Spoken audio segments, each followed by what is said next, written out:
নমস্কার। উচ্চ মাধ্যমিক শিক্ষা সংসদ আয়োজিত যে টিউটোরিয়াল ক্লাসের প্রোগ্রামটি চলছে সেমিস্টার 3 থেকে, সেটারই কন্টিনিউয়েশন। আজকে আমরা একটা নতুন ক্লাস নিয়ে তোমাদের সবার সামনে উপস্থিত হয়েছি। আমি সুদীপ্ত বসু, বীরা বল্লভপাড়া উচ্চ বিদ্যালয়ের সহশিক্ষক। আশা করি তোমাদের থার্ড সেমিস্টারের প্রত্যেকটি পরীক্ষা খুব ভালো হয়েছে। এবার আমরা ফোর্থ সেমিস্টারে চলে এসেছি এবং ফোর্থ সেমিস্টারে কিন্তু কোশ্চেন প্যাটার্ন বা কোশ্চেন পদ্ধতি একটু আলাদা আমরা জানি। এবার কিন্তু ডেসক্রিপটিভ টাইপ কোশ্চেন আসবে, অর্থাৎ 2 মার্কস, 3 মার্কস এবং 5 মার্কসের। তো আমরা যে টপিকের আমরা আজকে আলোচনা করব, সেই বিষয়ে যাওয়ার আগে একটা বিষয় তোমাদেরকে একটু অবগত করছি। সেটা হচ্ছে প্র্যাকটিক্যাল রিলেটেড বিভিন্ন যে বিশেষ করে ইনস্ট্রুমেন্ট, আমাদের সিলেবাসে যে 4-3টে নতুন ইনস্ট্রুমেন্ট এসছে, প্রিজমেটিক কম্পাস, ক্লাইনোমিটার কম্পাস আর স্লাইড ক্যালিপার, এই তিনটেরই ভিডিও কিন্তু অলরেডি কাউন্সিলের যে ইউটিউব চ্যানেল বা ফেসবুক পেজ বা আমাদের যে নোটিফিকেশন সেকশন আছে আমাদের যে ওয়েবসাইটে, সেখানে গেলে তোমরা কিন্তু সেখান থেকে পেয়ে যাবে সেই তার ভিডিওগুলো। তো সেখান থেকে তোমরা দেখে নিতে পারো। নতুন টপিক, ফোর্থ সেমিস্টারে আমরা নতুন টপিকে আমরা আসবো। আমরা এখানেও দেখব থার্ড সেমিস্টার বা ফার্স্ট বা সেকেন্ড সেমিস্টারের মতো এখানেও সাব টপিক আমাদের 3টে, অর্থাৎ fundamentals of physical geography, fundamentals of human geography এবং জিওগ্রাফি অফ ইন্ডিয়া। আজকে আমরা ফান্ডামেন্টালস অফ ফিজিক্যাল জিওগ্রাফিরই একটা পোর্শন আমরা পড়ব এবং সেটা একটু সহজ অপেক্ষাকৃত এবং একটু সোজা একটা টপিক নিয়েই আমরা আজকে একটু শুরু করছি তোমাদের ফোর্থ সেমে। তোমরা যখন স্কুলে ক্লাস হচ্ছে বা হবে, তখন এটাকে এখন তো ক্লাস করছো, আর একবার যখন স্কুলে ক্লাস করাবেন স্যার বা ম্যাম, তখন আর একবার যখন তোমরা এটা আর একবার স্যারদের কাছ থেকে শুনবে, তোমাদের পুরো চ্যাপ্টারটা আশা করি কোনো আর সমস্যা থাকবে না। তা শুরু করছি আমাদের ফান্ডামেন্টালস অফ ফিজিক্যাল জিওগ্রাফি পোর্শনের যে ইউনিট 5-এ আছে হাইড্রোস্ফিয়ার। সেই হাইড্রোস্ফিয়ার চ্যাপ্টারের মধ্যে আছে ওশান কারেন্ট। সেই ওশান কারেন্ট টপিকে আমরা আসছি।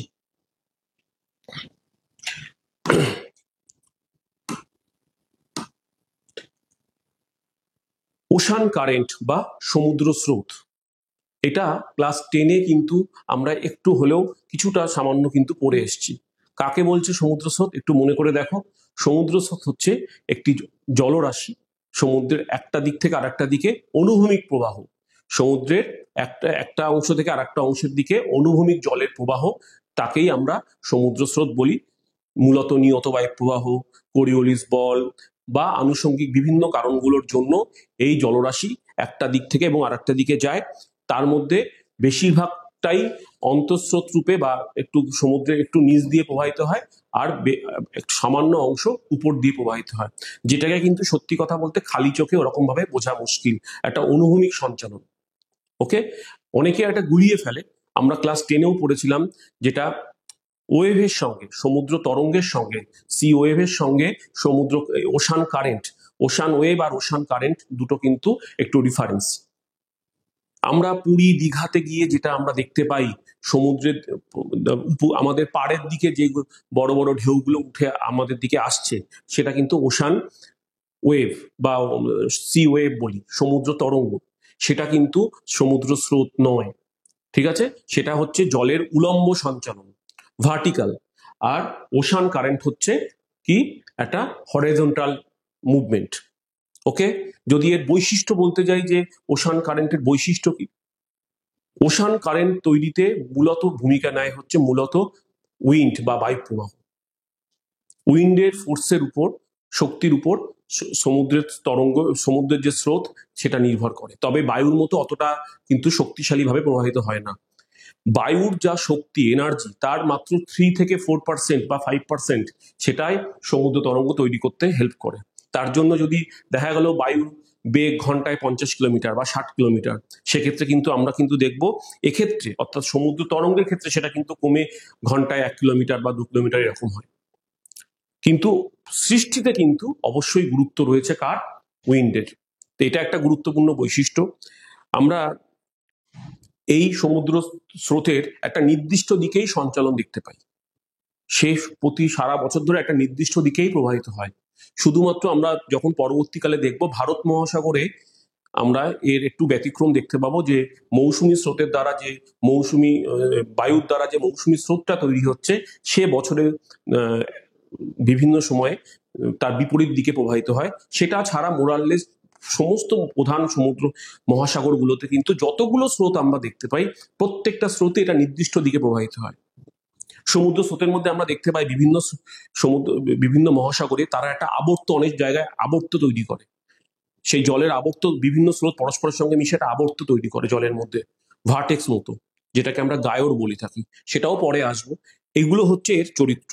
আর একটা গুরুত্বপূর্ণ হচ্ছে কোরিওলিস বলের একটা এফেক্ট আমরা দেখতে পাই সমুদ্র স্রোতে। তার জন্য সমুদ্র স্রোতগুলো একটা নির্দিষ্ট দিকে, কোরিওলিস বলের জন্য যেরকম আমরা জানি বায়ু উত্তর নর্দার্ন হেমিস্ফিয়ারে কি হয়, রাইটে, এবং সাদার্ন হেমিস্ফিয়ারে দক্ষিণ গোলার্ধে বাম দিকে অর্থাৎ লেফটে বেঁকে যায়। ঠিক সেরকম সমুদ্রের স্রোতের উপরেও কোরিওলিস বলের এফেক্টে কিন্তু এটা হয়, ফেরেলের সূত্র অনুসারে, অ্যাকর্ডিং টু ফেরেল ল। তো এইগুলো হচ্ছে ওশান কারেন্টের ক্যারেক্টারিস্টিক্স। অর্থাৎ বিষয়টা জানালাম যে ওশান কারেন্ট ব্যাপারটা কি, ওকে, ওশান কারেন্টের ক্যারেক্টারিস্টিক্স গুলো কি কি, এবং ওশান ওয়েভের সঙ্গে ওশান কারেন্টের ডিফারেন্স কোথায়।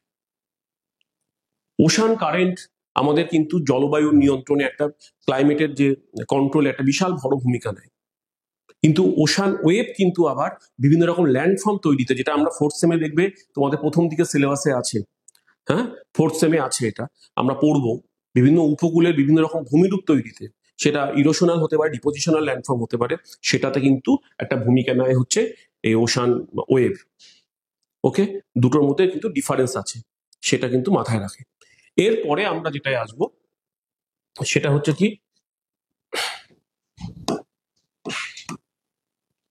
এর শ্রেণী বিভাগ, সমুদ্রের স্রোত কত রকমের।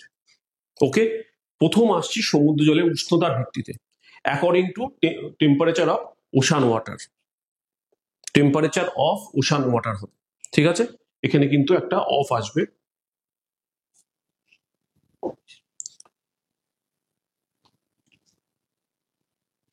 এই জায়গাটায়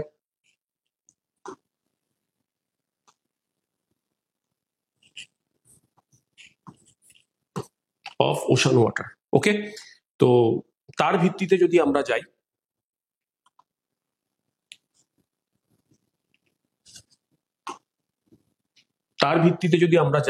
কি দেখতে পাবো, প্রথম যেটা আছে সেটা হচ্ছে ওয়ার্ম কারেন্ট বা উষ্ণ স্রোত। উষ্ণ স্রোত মূলত ট্রপিক্যাল রিজিয়ন অর্থাৎ ক্রান্তীয় অঞ্চলে এবং মিড ল্যাটিটিউড অর্থাৎ মধ্য অক্ষাংশীয় অঞ্চলে মূলত তৈরি হয়, যেখানে সূর্যের যে কিরণটা সেটা 90 ডিগ্রি বা 90 ডিগ্রি না হলেও খুব বেশি সামান্য তির্যক ভাবে পড়ে, যার জন্য জল অপেক্ষাকৃত গরম থাকে। এটা মূলত উষ্ণ স্রোত। এর এক্সাম্পল কি আমরা পরে দেখব, যেমন উষ্ণ উপসাগরীয় স্রোত, ঠিক আছে, উষ্ণ উপসাগরীয় স্রোত যেটাকে আমরা বলতে পারি ওয়ার্ম গালফ স্ট্রিম, সেটা কিন্তু একটা উষ্ণ স্রোত। একইভাবে কোল্ড কারেন্টও আছে, এটা মূলত পোলার রিজিয়ন থেকে তৈরি হয়। শীতল স্রোত, এটা টেম্পারেচার এবং বিভিন্ন বড় বড় যে আইসবার্গ অর্থাৎ হিমশৈলগুলো এই শীতল স্রোতে আমরা দেখতে পাই, সেগুলো ভেসে থাকে। এবং তার একটা এক্সাম্পল হচ্ছে শীতল বেরিং স্রোত। এটা এক্সাম্পল হিসেবে আমরা এগুলো সব বিভিন্ন মহাসাগর যখন আমরা পড়বো তখন আমরা দেখব, ঠিক আছে।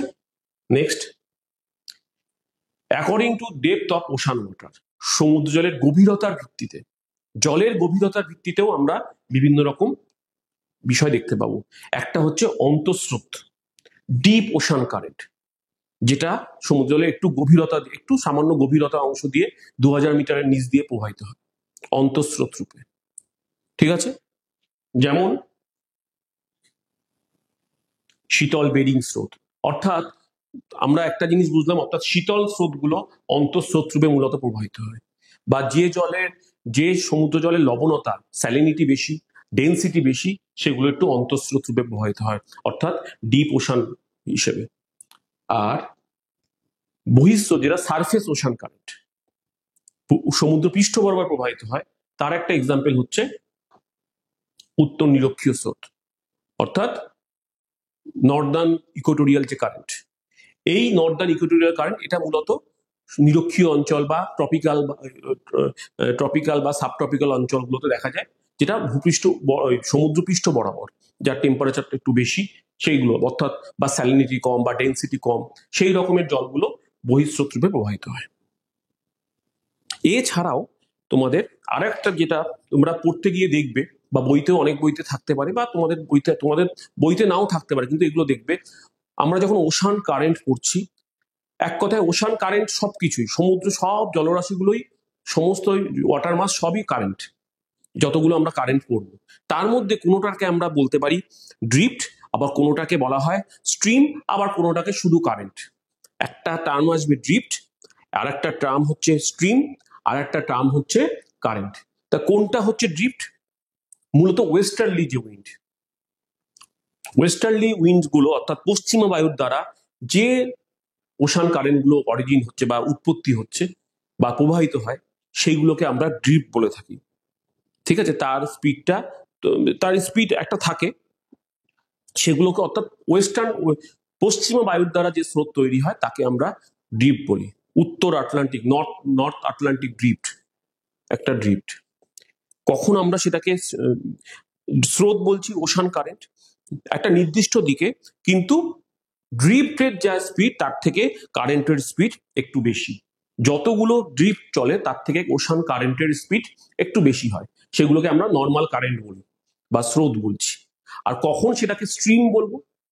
স্ট্রিম হচ্ছে যখন একটা জলরাশি, যা প্রবল একটা সেখানে জলের পরিমাণ কিন্তু অনেক বেশি, প্রবল জলরাশি, এবং তার স্পিড অন্য অর্থাৎ ড্রিফট বা ওশান কারেন্টের থেকে সব থেকে বেশি, সেটাকে আমরা বলবো কি বলবো? স্ট্রিম। যেমন এই যে এখানে একটা এসছে উষ্ণ উপসাগরীয় স্রোত, ওয়ার্ম যে গালফ স্ট্রিম।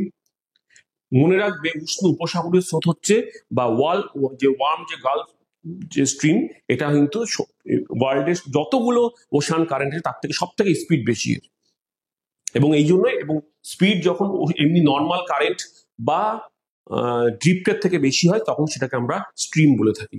তাহলে মনে রাখবে স্ট্রিম, কারেন্ট, ড্রিফট সবই কারেন্ট, সবই ওশান কারেন্ট। কিন্তু ওয়েস্টার্ন যে উইন্ড গুলো, সেইগুলোর জন্য যখন আমরা কোনো স্রোত তৈরি হচ্ছে পশ্চিমা বায়ুর জন্য, তখন সেটাকে আমরা কি বলছি? ড্রিফট। নর্মাল যখন ড্রিফটের থেকে যখন স্পিডটা একটু বেশি হয় তখন সেটাকে আমরা নর্মাল কারেন্ট বলছি। আর যখন কারেন্ট এবং ড্রিফটের থেকে স্পিড আরো অনেক বেশি এবং একসাথে অনেকটা জলরাশি নিয়ে প্রবাহিত, সেটাকে আমরা বলছি স্ট্রিম। ওকে, তাহলে মোটামুটি মোরাললেস ক্লাসিফিকেশন গুলো ক্লিয়ার। একটা হচ্ছে according to temperature of ocean water, warm current, cold current, আর according to depth of the ocean water, deep ocean current, surface ocean current. Okay, এবং এইগুলো সব কিন্তু আমরা ক্লাস 10-এ দেখবে এই উষ্ণ স্রোত, শীতল স্রোত বা অন্তঃস্রোত, বহিঃস্রোত পড়েছি, সেটাকে জাস্ট আরেকবার একটু পড়ে নেব। এবার হচ্ছে movement of ocean current factors. এবার খুব গুরুত্বপূর্ণ বিষয়, এখান থেকে কিন্তু বড় প্রশ্নের চান্স বেশি। যে ফ্যাক্টরস গুলো 5 নম্বরে থাকতে পারে, 3 মার্কসে থাকতে পারে, 5 মার্কসে থাকতে পারে, যে এই যে ওশান কারেন্ট যে তৈরি হচ্ছে, এবং এখানেও একটু বলে রাখি, ক্লাস 10-এ কিন্তু আমরা এটা পড়েছি, সেই ওশান কারেন্ট তার যে মুভমেন্ট গুলো, তার ফ্যাক্টরস গুলো কি কি, তার কজেস, কারণগুলো কিভাবে, কেন ওশান কারেন্ট তৈরি হচ্ছে, কেন সমুদ্র জল এক জায়গায় দাঁড়িয়ে নেই, কেন একদিক থেকে আরেক দিকে অনুভূমিক বা হরাইজন্টালি মুভ করছে। তার ফার্স্ট কারণ দেখো কি আসছে, রেগুলার উইন্ড ফ্লো, নিয়ত বায়ু। কাকে বলছে আমরা জানি, সারা পৃথিবীতে যে আমাদের পার্মানেন্ট যে প্রেসার বেল্ট আছে, চাপ বলয়গুলো আছে, পার্মানেন্ট স্থায়ী চাপ বলয়, সে তার হাই প্রেসার বেল্ট থেকে লো প্রেসার বেল্টে রেগুলার কিছু উইন্ড একই স্পিডে একই দিকে 24/7 সবসময় প্রবাহিত হয়ে যাচ্ছে, এবং সেটাকেই আমরা বলি নিয়ত বায়ু। যেমন আয়ন বায়ু, পশ্চিমা বায়ু, মেরু বায়ু, রেগুলার উইন্ড। এই রেগুলার উইন্ড ওশান কারেন্ট তৈরিতে সব থেকে গুরুত্বপূর্ণ ভূমিকা পালন করে, কারণ যেহেতু এদের তো কোনো ফিক্সড কোনো টাইম নেই, মানে এদের সবসময় প্রবাহিত হচ্ছে রেগুলার। এখন, গতকাল, আগামীকাল, আজ থেকে 10 বছর আগে, আজ থেকে পরের 20 বছর পরেও প্রবাহিত হবে, প্রতিনিয়ত কন্টিনিউ প্রবাহিত হয়ে চলছে। সেই জন্য যেহেতু প্রবাহিত হয়ে চলছে এবং সমুদ্রের উপর দিয়ে যখন সে প্রবাহিত হয়, সে যেহেতু সেখানে বাধা দেওয়ার কেউ নেই, তাহলে তার টানে কি হয়, সমুদ্রের যে জলরাশি একটা নির্দিষ্ট দিকে, বায়ু যেদিকে যাচ্ছে, উইন্ডের ডিরেকশন যেদিকে, তার ফ্লো যেদিকে, সেদিকেই সে প্রবাহিত হয়ে যাচ্ছে। তাই জন্য এটাকে আমরা বলছি, এটা একটা most important factors ocean current তৈরিতে। তো এই জন্য রেগুলার উইন্ড ফ্লো প্রধান ভূমিকা গ্রহণ করে ওশান কারেন্ট। যেরকম দেখা যায়, দেখো এই ডায়াগ্রামে খেয়াল করো, এই যে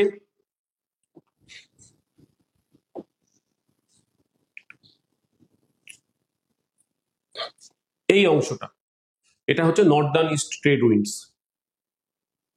এটা south east trade wind, north east trade wind, south east trade wind, অর্থাৎ উত্তর পূর্ব আয়ন বায়ু, দক্ষিণ পূর্ব আয়ন বায়ু একটা নির্দিষ্ট দিকে প্রবাহিত হচ্ছে।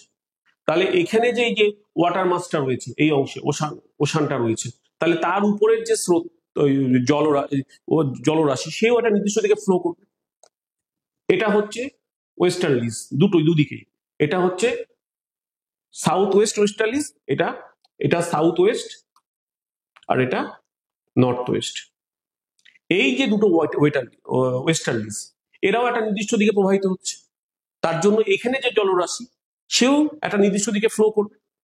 এবার একদম দুই পোলারে দেখো, এটা হচ্ছে কি নর্থ ইস্ট পোলার উইন্ড, এটা সাউথ ইস্ট পোলার উইন্ড, এরও নির্দিষ্ট প্রভাব। তিনটেই কিন্তু রেগুলার উইন্ড, এবং তার জন্য একটা নির্দিষ্ট দিকে কি হবে, ওশান কারেন্ট তৈরি হবে। বায়ুগুলোর দিক যেদিকে, সেই দিক অনুযায়ী কি হবে, সমুদ্রের স্রোত তৈরি হবে। তো এটা হচ্ছে গুরুত্বপূর্ণ একটা বিষয়, ঠিক আছে?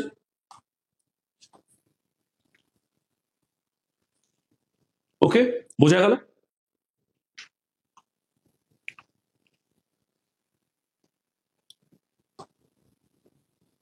Next factor, the force due to the rotation of the earth, Coriolis force, পৃথিবীর আবর্তনজনিত বল। আমরা সবাই জানি পৃথিবী নিজের অ্যাক্সিসের উপর কি রোটেট হচ্ছে। এই যে নিজের পৃথিবীর যে আবর্তন গতি, তার জন্য পৃথিবীতে একটা বল তৈরি হচ্ছে, তার নামই হচ্ছে কি বল, কোরিওলিস ফোর্স, কোরিওলিস বল, যেটা নিরক্ষরেখায় যার প্রভাব 0, এবং যত তুমি মেরুর দিকে যাবে তার প্রভাব বাড়তে থাকবে কোরিওলিস বলের জন্য। এবং এই কোরিওলিস বল কি করে, পৃথিবীর যে গতিশীল বস্তুগুলো, অর্থাৎ বায়ু বা সমুদ্রের স্রোত, তার একটা গতি বিক্ষেপ ঘটায়, তার স্পিড বাড়ায়ও না কমায়ও না, সে একটা নির্দিষ্ট দিকে প্রবাহিত হয়ে তাকে তার গতি বিক্ষেপ ঘটিয়ে দেয়। অর্থাৎ সে এইদিকে যাওয়ার কথা, একটা দিকে যাওয়ার কথা, তার গতি বিক্ষেপ ঘটাচ্ছে। কিরকম দেখো, এই যে এটা হচ্ছে পৃথিবীর রোটেশন, ওয়েস্ট থেকে ইস্টের দিকে রোটেট হচ্ছে, এবং এই যে রোটেশন হচ্ছে বলেই কোরিওলিস ফোর্স তৈরি হচ্ছে। এবং কোরিওলিস ফোর্স তৈরি হওয়ার ফলে কি হচ্ছে দেখো, খেয়াল করো, দুটো ছবিতে একই আছে। এই যে রোটেশনের জন্য দেখা যাচ্ছে একটা উইন্ডের এদিক থেকে এদিকে যাওয়ার কথা, নর্দার্ন হেমিস্ফিয়ারে কি হচ্ছে, উত্তর গোলার্ধে সে, এক মিনিট,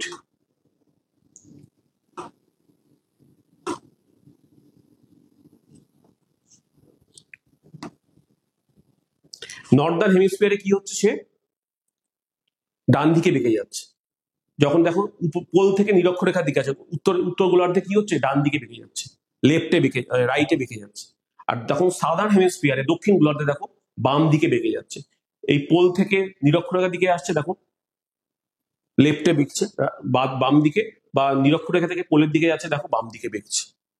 দুটো ছবিতেই খেয়াল করো, নর্মাল প্রবাহিত। এটা হচ্ছে কোরিওলিস ফোর্সের জন্য। এটা বায়ুর ক্ষেত্রেও যা যেভাবে হয়, ঠিক সমুদ্রের স্রোতের ক্ষেত্রেও তাই। ফেরেলের ল, অ্যাকর্ডিং টু ফেরেলস ল, ফেরেলের সূত্র অনুযায়ী কিন্তু এইভাবে প্রবাহিত হচ্ছে। অর্থাৎ এর জন্য কি হচ্ছে, সমুদ্রের স্রোত তরঙ্গ তৈরি হচ্ছে, জলরাশি একদিক থেকে আরেক দিকে যাওয়ার কথা, সে টার্ন দিচ্ছে অন্যদিকে, নতুন করে একটা স্রোত তৈরি হলো, ডান দিকে চলে গেল বা বাম দিকে বেঁকে যাচ্ছে। তো এটা একটা ফ্যাক্টরস। নেক্সট,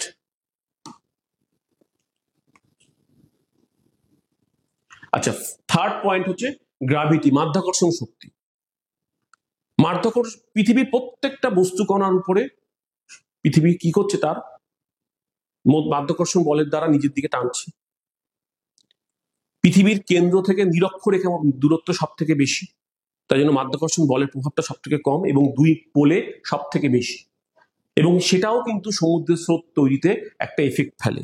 হয়তো নিয়ত বায়ু বা কোরিওলিস বলের মতো ডাইরেক্ট আমরা যেরকম বুঝতে পারি, মাধ্যাকর্ষণ শক্তির প্রভাবটা অতটা বোঝা না গেলেও তার একটা গুরুত্ব রয়েছে। নেক্সট, খুব important, variation in salinity and density of sea water, সমুদ্র জলের লবণতা ও ঘনত্বের তারতম্য। আমরা থার্ড সেমে পড়েছি সমুদ্র জলের লবণতা এবং ঘনত্ব ব্যাপারটা কি, ঠিক আছে? কাকে বলছে লবণতা এবং কাকে বলছে ঘনত্ব আমরা জানি। সমুদ্র জলের লবণতা সারা সমস্ত সমুদ্রে বা ঘনত্ব অল ওভার ওয়ার্ল্ডে একই রকম নয়, কোথাও বেশি কোথাও কম। এই যে ডিফারেন্সের কারণগুলো আমরা থার্ড সেমে পড়ে এসেছি, আমি এখানে ডিসকাস করছি না। দেখা যায় যেখানে সমুদ্র জলের লবণতা বেশি, অটোমেটিক্যালি লবণতা বেশি হওয়ার ফলে ঘনত্ব বেশি হবে, জল অনেকটা বেশি ভারী, সেটা কি হবে, অন্তঃস্রোত রূপে, ডিপ ওশান কারেন্ট রূপে প্রবাহিত হবে। একইভাবে যখন যে সমুদ্র জলে দেখা যাচ্ছে স্যালিনিটি বা ডেন্সিটি দুটোই কম, সেটা সারফেস কারেন্ট রূপে প্রবাহিত হবে, ঠিক আছে? তাহলে এর জন্য কি হচ্ছে, সমুদ্র স্রোত তৈরি হচ্ছে। দেখা যাক next, variation in temperature of sea water, সমুদ্র জলের যে টেম্পারেচার সেও সমুদ্র স্রোত তৈরিতে একটা কিন্তু ভূমিকা গ্রহণ করে, একটা ইম্পর্টেন্স রোল ফ্যাক্টর। যে সমুদ্র জলের টেম্পারেচার তুলনামূলকভাবে বেশি, স্বাভাবিকভাবে সেটা পৃষ্ঠস্রোত রূপে প্রবাহিত হবে। আবার যে সমুদ্র জল অপেক্ষাকৃত ঠান্ডা অর্থাৎ কোল্ড কারেন্ট, সে অন্তঃস্রোত রূপে অর্থাৎ ডিপ ওশান কারেন্ট রূপে প্রবাহিত হবে। এই যে দুটো পয়েন্ট, কিন্তু দুটো পয়েন্টের রিলেটেড একটা ছবি আছে, দেখো খেয়াল করো। এটা ওয়াটার, সে মুভ করছে, দেখো পৃষ্ঠস্রোত সারফেস রূপে। আবার কোল্ড ওয়াটার, সে একটু ঠান্ডা, সে নিচের দিকে নামছে, ঠিক আছে? সে কি করছে, অন্তঃস্রোত রূপে অর্থাৎ ডিপ ওশান কারেন্ট রূপে প্রবাহিত হচ্ছে। একইভাবে যদি আমি এটাকে এরকম ভাবে দেখি, টেম্পারেচার যেরকম দেখলাম, একইভাবে তোমার স্যালিনিটির ভিত্তিতেও যদি বলি, দেখা গেল এদিকটা স্যালিনিটি কম, সে কমটা বেশির দিকে যাবে পৃষ্ঠস্রোত রূপে, আবার বেশির থেকে কমের দিকে আসবে, যেটা বেশি ঘন জল, সেটা কি লবণতা যার বেশি, সে কি করবে, গভীর স্রোত রূপে প্রবাহিত হবে, অন্তঃস্রোত রূপে। সো এটা হচ্ছে বিষয়, অর্থাৎ লবণতা, বেশি লবণতা থেকে কম লবণতার দিকে যাবে কি, অন্তঃস্রোত রূপে, আবার কম লবণতা থেকে বেশি লবণতার দিকে যাবে পৃষ্ঠস্রোত রূপে। বেশি উষ্ণ জল কম উষ্ণ জলের দিকে যাবে পৃষ্ঠস্রোত রূপে, কম উষ্ণ জল বেশি উষ্ণ জলের দিকে আসবে অন্তঃস্রোত রূপে। গুরুত্বপূর্ণ ফ্যাক্টরস কিন্তু।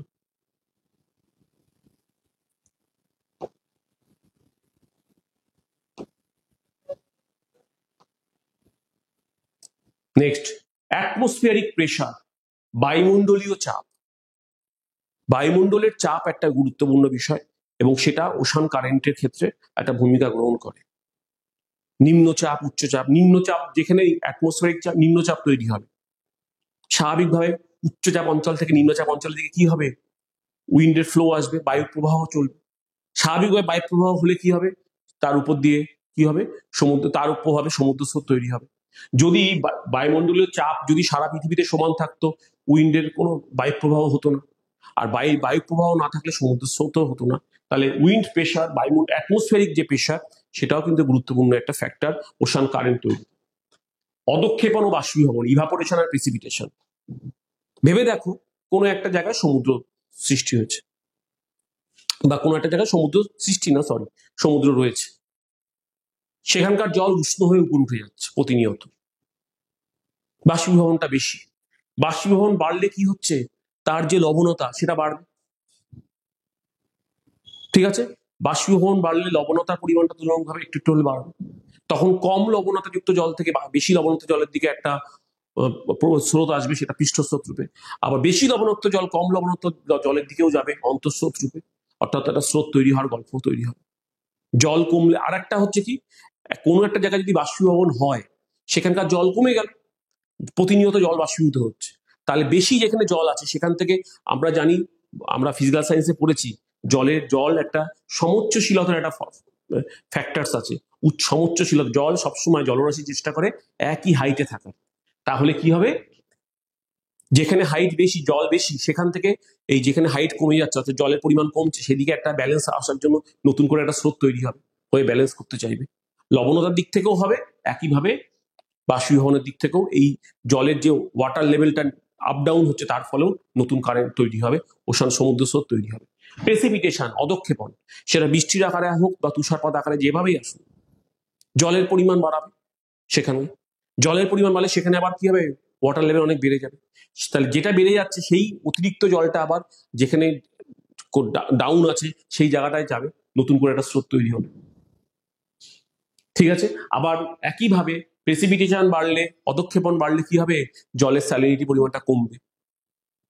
সেখান থেকে তাহলে যেখানে জলের লবণতা কমে যাওয়া মানে সমুদ্রের লবণতা কমে গেলে, তখন কি হবে, পৃষ্ঠস্রোত রূপে ওই যেখানে লবণতা বেশি সেদিকে প্রবাহিত হবে। তো ইভাপোরেশন এবং প্রেসিপিটেশনও একটা ফ্যাক্টর সমুদ্রের ওশান কারেন্ট তৈরির ক্ষেত্রে। ওকে। আইস মেল্ট, বরফ গলন। আমরা জানি যে কোল্ড কারেন্ট, ওই শীতল স্রোতে বড় বড় আইসবার্গ ভেসে আসে। এই আইসবার্গ গুলো আস্তে আস্তে তো জলে মিশছে। এই আইসবার্গ গুলো মিশলে কি হবে, জলের পরিমাণ বাড়বে, মিষ্টি জলের মানে সমুদ্র জলের পরিমাণটা বাড়বে। সমুদ্রের জল যত বাড়বে, সমুদ্রের জলের পরিমাণ যত বাড়বে, তত কি হবে, তত সে তার হাইট সেইখানে বৃদ্ধি পাবে, এবং তখন যেখানে উচ্চতা তুলনামূলকভাবে কম, সেখানে কি হবে, সেদিকে একটা প্রবাহ তৈরি হবে। একইভাবে হিমশৈল যখন বা আইসবার্গ গুলো যখন গলছে, তখন কি হচ্ছে, সেখানে মিষ্টি জলগুলো, তো মিষ্টি জল, সেই মিষ্টি জলে স্বাদু জলের পরিমাণটা বাড়িয়ে দিচ্ছে, তার ফলে লবণতা তুলনামূলকভাবে কমছে। এবার যত লবণতা কমবে, এবার তারপরে কি হচ্ছে, লবণতা কমা মানে সেখানে যে একটা পৃষ্ঠস্রোত তৈরি হবে, যেখানে লবণতা বেশি সেদিকে একটা প্রবাহ হবে। তো এই বরফ গলন, সেটাও কিন্তু একটা গুরুত্বপূর্ণ ফ্যাক্টর। আর একটা হচ্ছে মহাদেশ এবং দ্বীপপুঞ্জের অবস্থান। এটা আবার কি রকম, মনে করো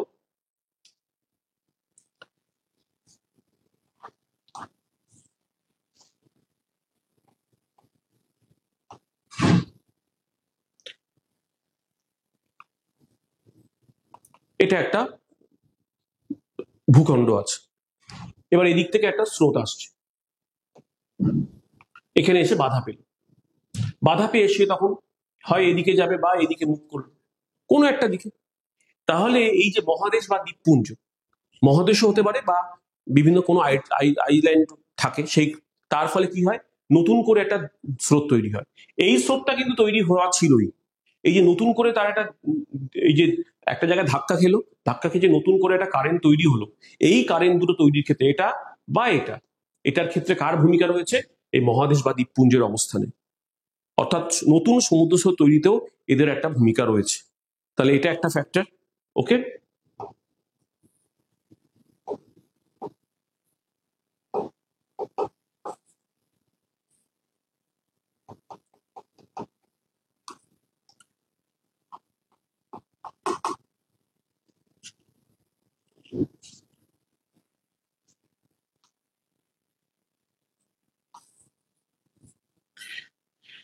নেক্সট,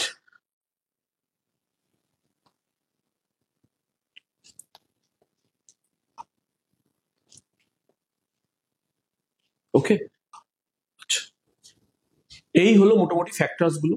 আর একটা হচ্ছে, এটাও খুব গুরুত্বপূর্ণ, ঋতু পরিবর্তন বা যে সিজনাল যে তোমার চেঞ্জ গুলো, সিজনাল চেঞ্জ।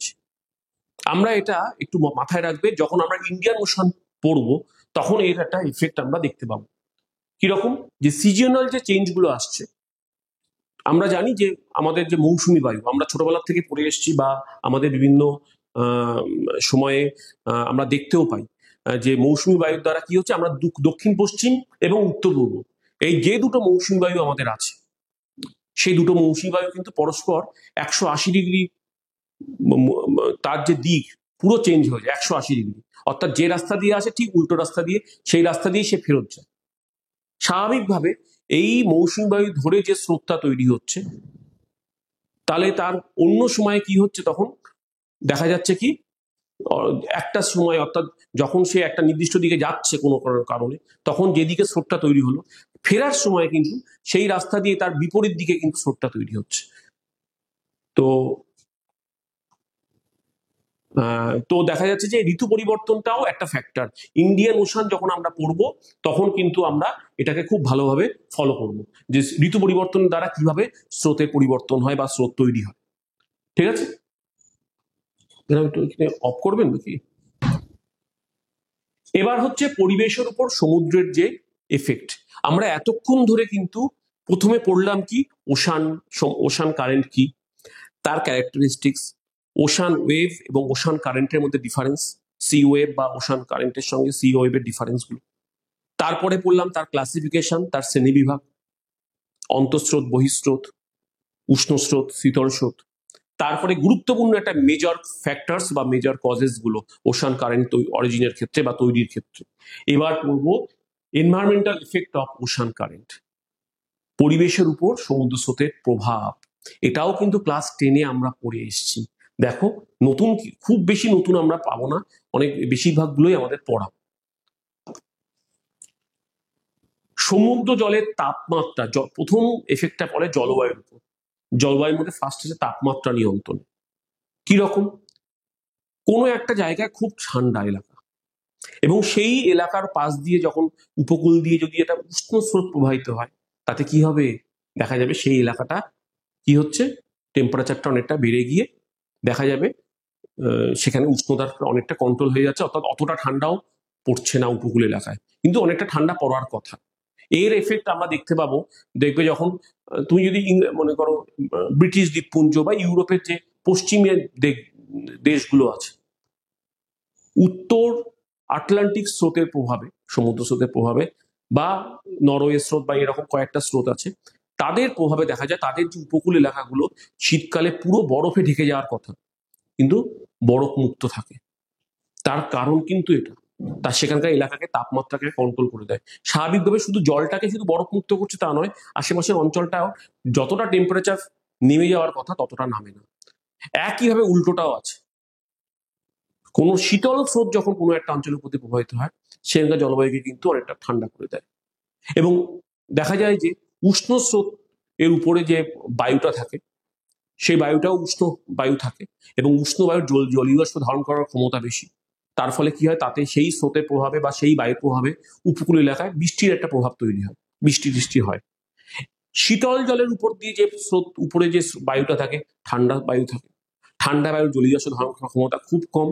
তার জন্য ওই শীতল স্রোত যে উপকূলের পাশ দিয়ে প্রবাহিত হয়, সেখানে কিন্তু খুব একটা বৃষ্টি খুব একটা হয় না, কারণ তার উপরের বায়ুটাও তো ঠান্ডা, তার জলীয় বাষ্প ধারণ করার ক্ষমতা নেই। জলীয় বাষ্প না থাকলে বৃষ্টি হবে কোথা থেকে? তো সেটা একটা ফ্যাক্টর। দুর্যোগপূর্ণ আবহাওয়া তৈরি, এটা একটা বিশাল ভূমিকা। কিরকম? একটা দিক থেকে আসছে উষ্ণ স্রোত, কিরকম দেখা যায়,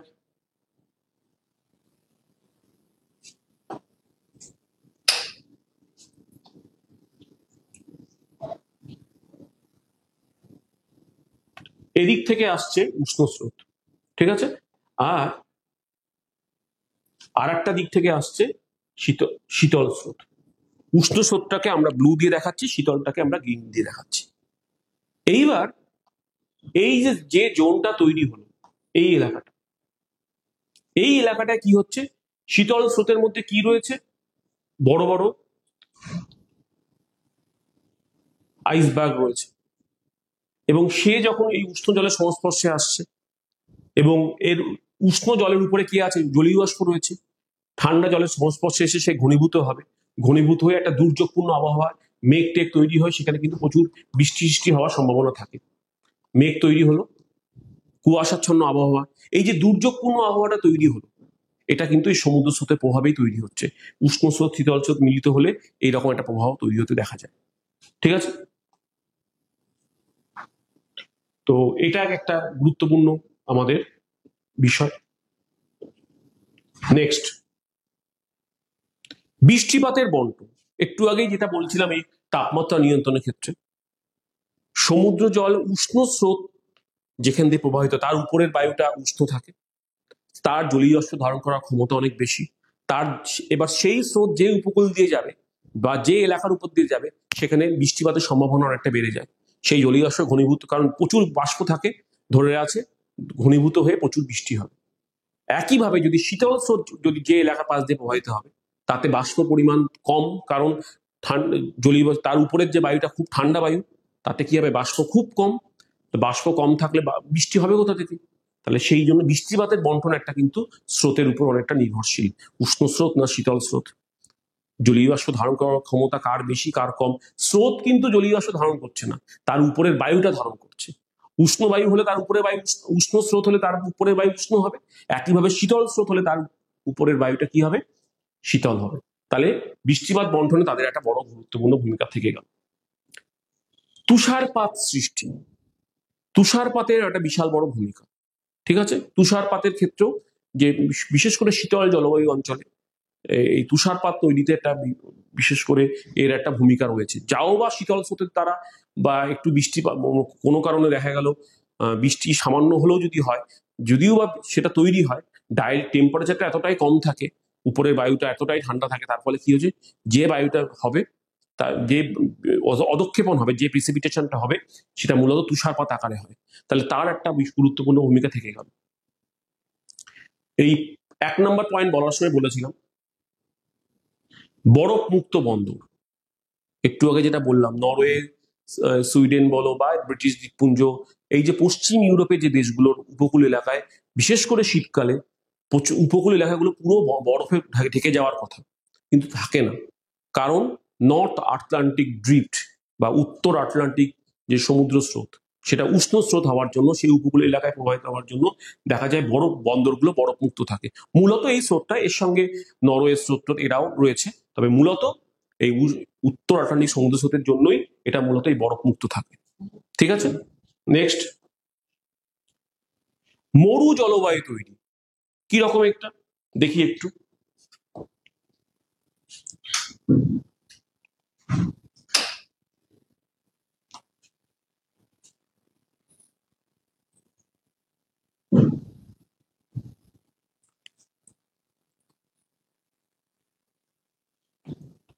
ধরে নাও এটা আফ্রিকা মহাদেশ, এবার এখান থেকে একটা স্রোত প্রবাহিত হয়ে যাচ্ছে।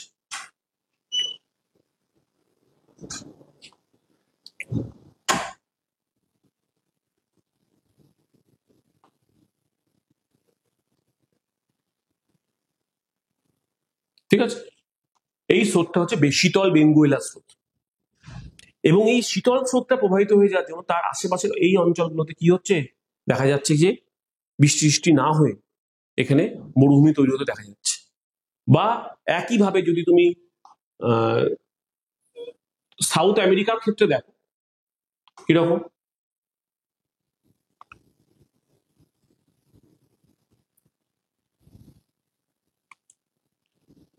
ঠিক এই উপকূল দিয়ে দেখে যাচ্ছে শীতল পেরু বা হাম্বোল স্রোত, তার প্রভাবে দেখা যাচ্ছে এই প্যাটাগোনিয়া মরুভূমি যেগুলো বা যেসব মরুভূমিগুলো আছে সেগুলো কিন্তু দেখা যাচ্ছে এই উপকূল এলাকা ধরে, চিলি বা পেরুর উপকূল এলাকা ধরে, এবং এখানে এই শীতল যেহেতু স্রোতটা ঠান্ডা, তার উপরের বায়ু ঠান্ডা, তার ফলে কি হচ্ছে এখানে বৃষ্টি না হয়ে হয়ে মরুভূমি তৈরি হচ্ছে। তো এই মরু জলবায়ু বা মরুভূমির সৃষ্টিতে কিন্তু এই স্রোতের একটা গুরুত্বপূর্ণ ভূমিকা রয়েছে।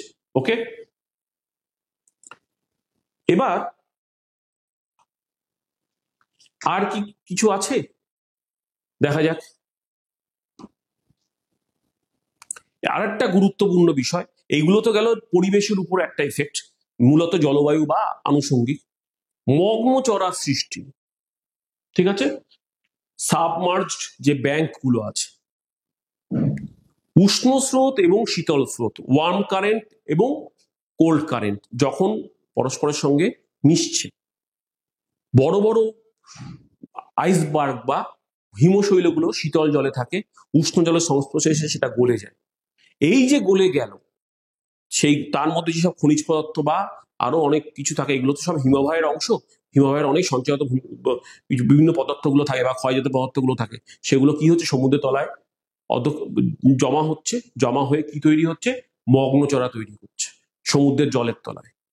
এই মগ্নচড়া কিন্তু একটা গুরুত্বপূর্ণ ভূমিরূপ। গ্র্যান্ড ব্যাংক, ডগার্স ব্যাংক, ঠিক আছে, জর্জেস ব্যাংক, পৃথিবীতে গুরুত্বপূর্ণ এই যে সাবমার্জ যে ব্যাংক গুলো আছে সেগুলো কিন্তু এইভাবেই সব তৈরি হয়েছে। এগুলো কিসের জন্য গুরুত্বপূর্ণ? এগুলো ফিশিং এর ক্ষেত্রে, বিশেষ করে কমার্শিয়াল ফিশিং বা যেটা মূলত সি বেসড যে ফিশিং গুলো হয়, সেই ফিশিং এর ক্ষেত্রে কিন্তু এর বড় ভূমিকা। কারণ এই মগ্নচড়া বা সাবমার্জ যে ব্যাংক গুলোতে প্রচুর পরিমাণে মাছেদের যে মেন ফুড, খাদ্য, সামুদ্রিক মাছের সি ফুড, সি যে ফিশ গুলো, তাদের যে খাদ্য প্লাংটন, প্রচুর পরিমাণে যোগান থাকে এই সাবমার্জ ব্যাংকগুলোতে। প্লাংটন থাকলে মাছ আসবে, এবং সেই জন্য এই মগ্নচড়াগুলোর ক্ষেত্রে এক একটা বড় বড় এই যে গ্র্যান্ড ব্যাংক, ডগার্স ব্যাংক, এগুলো সব হচ্ছে এক একটা কমার্শিয়াল এক একটা কি ফিশিং জোন ওয়ার্ল্ডের ক্ষেত্রে। পৃথিবীর বড় বড় দেশ এইসব এলাকায় এসে কি করে মাছ ধরে, সামুদ্রিক মাছ ধরে। আমরা এগুলো পড়েওছি বা পড়বো, এই সেমিস্টারে আছে বা আগের সেমিস্টারগুলোতেও পড়েছি। তো এই মগ্নচড়া তৈরির ক্ষেত্রে কিন্তু এই ভূমিকা কে নিচ্ছে, এই ওশান কারেন্ট। দুটোর আলাদা টেম্পারেচারের ওশান কারেন্ট পরস্পর মিশলে এই মগ্নচড়া তৈরি হচ্ছে। ওকে, এবার আর কয়েকটা গুরুত্বপূর্ণ বিষয় আমরা দেখব যেটা সমুদ্র স্রোত রিলেটেড। গায়োর, বা যেটাকে আমরা জলাবর্ত বলছি, বা জায়োরও বলে, বিভিন্ন বইতে বিভিন্ন টার্ম দেওয়া আছে। কি ব্যাপারটা? ছবিটার দিকে তাকাও, দেখো পুরো ওয়ার্ল্ডে 5টা এরকম গায়োর দেখা যাচ্ছে। আর কিছুই না, সেটা হচ্ছে একটা সমুদ্রের মধ্যে একটা জলাবর্ত, চক্রাকার অর্থাৎ রাউন্ডেড একটা জলের আবর্ত তৈরি হতে দেখা যায় ওয়ার্ল্ডে। মূলত এটা মূলত ট্রপিক্যাল বা সাব ট্রপিক্যাল বা মিড ল্যাটিটিউড অঞ্চলগুলোতে মেইনলি তৈরি হয়। প্যাসিফিক ওশানে 2টো, আটলান্টিক ওশানে 2টো, আর ইন্ডিয়ান ওশানে 1টা, টোটাল 5টা এরকম গায়োর বা জলাবর্ত দেখা যায়। এবং তোমরা খেয়াল করে দেখো এর মধ্যে এই যে রেড কালার দিয়ে দেখানো হচ্ছে ওয়ার্ম কারেন্ট গুলো, আর ব্ল্যাক দিয়ে কোল্ড কারেন্ট। বিভিন্ন কারেন্ট গুলো আমরা যখন পরবর্তীকালে এক একটা ইন্ডিভিজুয়াল ওশান গুলোকে নিয়ে আমরা ওশান কারেন্ট গুলো পড়বো, তখনও আমরা এই জলাবর্ত গুলোকে আমরা ফলো করব। এই গায়োর একটা গুরুত্বপূর্ণ বিষয়। এবং এই যে গায়োর গুলোর মাঝখানে আমরা দেখতে পাবো প্রচুর শৈবাল জন্মতে দেখা যায়, বা শৈবাল সাগরের তৈরির ক্ষেত্রেও এর একটা বড় ভূমিকা থেকে যায় এই গায়োর বা জলাবর্ত। আচ্ছা, আর একটা জিনিস এখানে একটু বলে রাখছি। দেখতে পাচ্ছ একটা কালো কালারের একটা ওশান কারেন্ট সমস্ত সমুদ্রে তলা দিয়ে, এই তলায় হচ্ছে আন্টার্কটিকা মহাদেশ বা আন্টার্কটিকা সাব কন্টিনেন্ট। তার ঠিক উপর দিয়ে দেখো একটা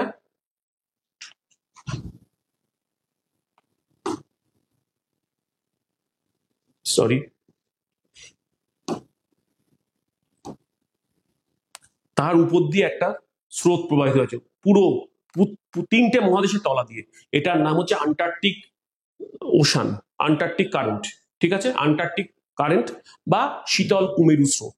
ঠিক আছে, এর প্রবাহটা কিন্তু এরকমই। আমরা 3টে মহাসাগরের ক্ষেত্রেই এই প্রবাহটা দেখতে পাবো। এখানে একটা ওভারঅল ছবির মধ্যে সবটা দেখানো আছে বলে আমি একটু জাস্ট বলে দিলাম। ওকে, নেক্সট কি?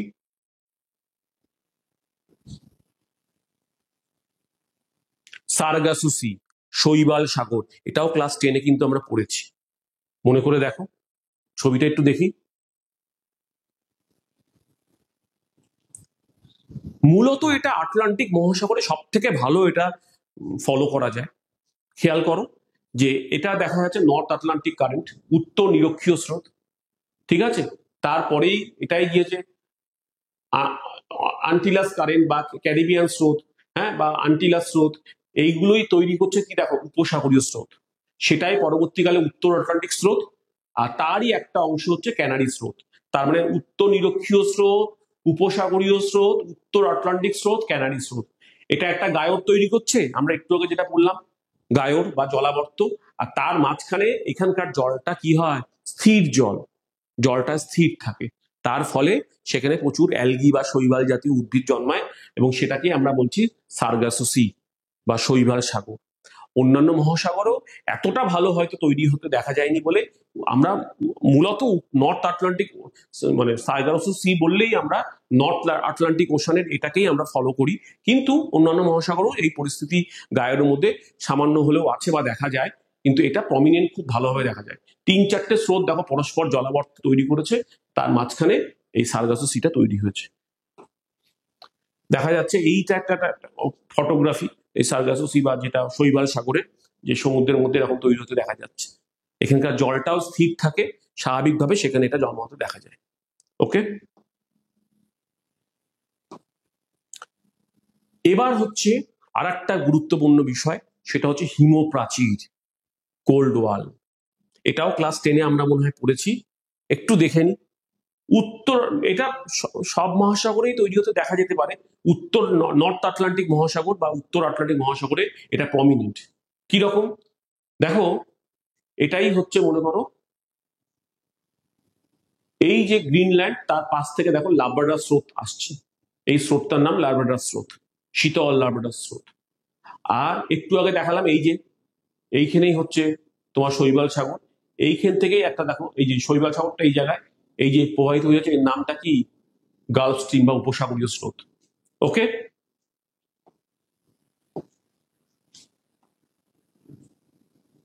ঠিক এই অংশ বরাবর, ঠিক এই জায়গা বরাবর দেখো একটা কি তৈরি হচ্ছে, লাব্রাডর স্রোত আর এটা গালফ স্ট্রিম। এই দুটো স্রোত পরস্পর বিপরীত দিকে যাচ্ছে, আর মাঝখানে দুদিকে দুটো রং, সবুজ রঙের হচ্ছে শীতল লাব্রাডর স্রোত আর নীল রঙের হচ্ছে উষ্ণ উপসাগরীয় স্রোত। দেখে মনে হয় যেন একটা এইটাকেই বলা হচ্ছে কোল্ড ওয়াল। খেয়াল করো ছবিতে, ঠিক আছে, দুদিকে দুটো স্রোত, মাঝখানে এই একটা যেটা একটা বাউন্ডারি লাইন, কিন্তু কন্টিনিউয়াস, মানে একটা বাউন্ডারির মতো তৈরি করেছে, এটাকেই আমরা বলছি, এই অংশটাই হচ্ছে কোল্ড ওয়াল, হিমপ্রাচীর। এবং এই এলাকাটায় কিন্তু ওই দুর্যোগপূর্ণ বা ক্লাইমেটিক কন্ডিশন ভালো থাকে না, সবসময় কুয়াশাচ্ছন্ন মেঘাচ্ছন্ন পরিবেশ তৈরি থাকে। ওকে, তো এইটা কিন্তু খুব গুরুত্বপূর্ণ বিষয়। এবং এবং এই কোল্ড ওয়াল এলাকাতেই কিন্তু ওই মগ্নচড়া তৈরি হওয়ার প্রবণতা থাকে, এবং মগ্নচড়া তৈরি হতে দেখাও যায়। গ্র্যান্ড ব্যাংকটাক এই যে মৎস্য চাষের ক্ষেত্রে এটার একটা বড় ভূমিকা রয়েছে এটা কোল্ড ওয়াল এলাকাতে। তো আজকে আমরা এই ক্লাসে প্রথম থেকে যদি আমি বলি, ছোট করে বলতে গেলে কি কি জিনিস জানলাম। একটা হচ্ছে ওশান কারেন্ট কি, ওশান কারেন্টের ক্যারেক্টারিস্টিক্স, ওশান কারেন্টের ক্লাসিফিকেশন, শ্রেণীবিভাগ, ওশান কারেন্টের ফ্যাক্টরস, কি কি ফ্যাক্টরস গুলো রয়েছে। তো তারপরে কি জানলাম, আর রিলেটেড তার ইফেক্ট গুলো, এনভায়রনমেন্টাল এফেক্ট ওশান কারেন্টের, এবং তার সঙ্গে রিলেটেড এই যে কোল্ড ওয়াল বা সার্গাসো সি বা হিমপ্রাচীর, শৈবাল সাগর, তারপরে গায়র বা জলাবর্ত যেটাকে বললাম, মগ্নচড়া, এইগুলো কিভাবে সমুদ্র স্রোতের প্রভাবে তৈরি হচ্ছে বা সমুদ্রে তৈরি হচ্ছে, সেই বিষয়গুলোকেও আমরা মোটামুটি জানলাম।